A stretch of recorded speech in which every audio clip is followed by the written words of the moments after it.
Okay, so going back to what my opponent stated, they said that our current tax code is riddled with loopholes, which is true, but using the Buffett rule and implementing that would only introduce more loopholes that we don't need to make our current tax code even more complex than it already is.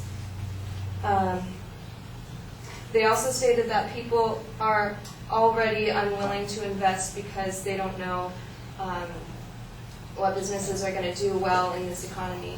But if we do implement the Buffett rule, people will only be less willing to invest their money in growing businesses.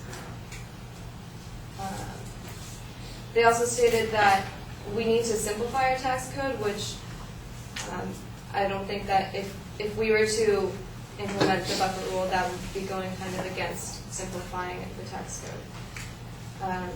Because it takes a while for that money to flow back into those who need it, just as my partner stated about the trickle-down effect. Instead of having our money go through the government and then hopefully to where it is needed most, we can go directly to the people who need it. One of the opponents stated that the Buffett rule, although it doesn't make too much of a profit for us, any small step is good. But instead of spending a vast amount of our time on something that will only fix a small fraction of our problem, our time would be better spent if we were to simply revise our already flawed tax system. And people are bound to find loopholes, just as they will be bound to find loopholes in the Buffett rule. So it's kind of, we're making one step forward but taking 2 steps back because people are always going to find a way around paying their taxes.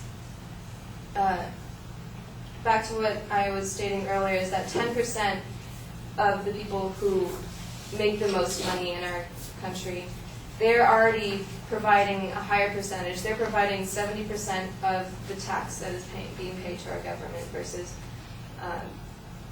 the 30% that other people are paying, even though there's a much higher percentage of people who make less than $1 million a year.